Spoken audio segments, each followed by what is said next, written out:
Take it away. Please pray with me. Dear God, you alone know the reason that we're all here today. And you alone know our stories. And you alone know, Lord, that you can use each of us to serve your purpose. So I ask, Lord, that you use me as an instrument and give me the words that you want me to say so that my story shows your love and your will. Amen. Amen. Luke 24, 13 through 26. We've read it several times, but I want to read to you this. And they talked together of all the things that had happened. So it was, while they conversed and reasoned, and Jesus himself drew near and went with them, that their eyes were restrained so that they did not know him. What kind of conversation is it that you're having with one another? Why are you sad? And then verse 21. But we were hoping that it was he who was going to redeem Israel. And then the last verse, 25. O foolish ones, slow heart to believe in all that the prophets have spoken. Now the reason I pointed out those particular verses is it occurred to me that in the last couple of weeks, maybe I've been on the Emmaus walk myself on that road.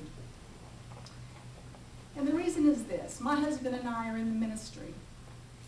And we are always trying to figure out ways to reach the poor and the addicted people in our two communities. And you know, it's easy to talk about it and worry about it and decide what we should be doing. But I want to tell you a story that's happened. My daughter, her name is Kenna. She's 11 years old. She's from Guatemala. And she came from a home that her mother abandoned her probably the day that she was born. And so in her own way, she doesn't know who her parents are, except for her adopted family. And the reason I tell you that is because she has befriended two little girls in our community. And they come from a broken home. Their mother was a drug addict, and she has abandoned them to their grandmother, who is also struggling with alcohol. Both of them have separate fathers, and they don't even know their names. Mm-hmm. So they share a common bond in the fact that, you know, they don't know who their blood relation is. But what happened was my daughter befriended both of these little girls, and she started bringing them home from school to our home. They're beautiful little girls, and they love coming to our house. And one day one of them said, "Do you think it'd be okay if I call you Mama?" I said, "You bet. You can call me Mama if you want."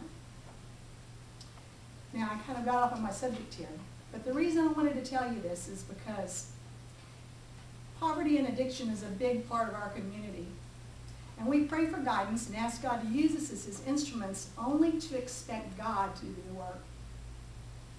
So one day, my daughter, she says, "Mama, God would expect us to take care of these little girls, wouldn't they? They don't have enough food in their house."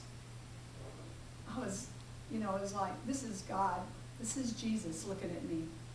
So here she comes. She brings them home from school. And they walk over to our refrigerator and they open it. And they're just amazed that we have all this food in our refrigerator. And so we feed them before they go home. And when it's time to go home, the oldest one will, "Can I have something else to eat?" And she starts grabbing food out of the refrigerator and eating it as fast as she can. Now, you think this doesn't go on in our society. Now, Michael, I know you've seen it. But to see it from little girls that are 5 years old and 11 years old, it's amazing to me. But what I've learned from my daughter is she has faced rejection at school because her friends say, "You're playing with the poor kids." Yep. So she's being rejected by that. But you know what? She doesn't care. She said, "Mom, I wish they were my sisters." And I said, "Well, they are your sisters because God has adopted them, and she's living out her faith as an 11-year-old, and she's teaching my husband and I quite a bit." But what I hope for you is that we remember that Jesus is revealed through love and kindness, and It doesn't hurt us to get our hands dirty and our feet dirty on our walk down the Emmaus Road. Thank you.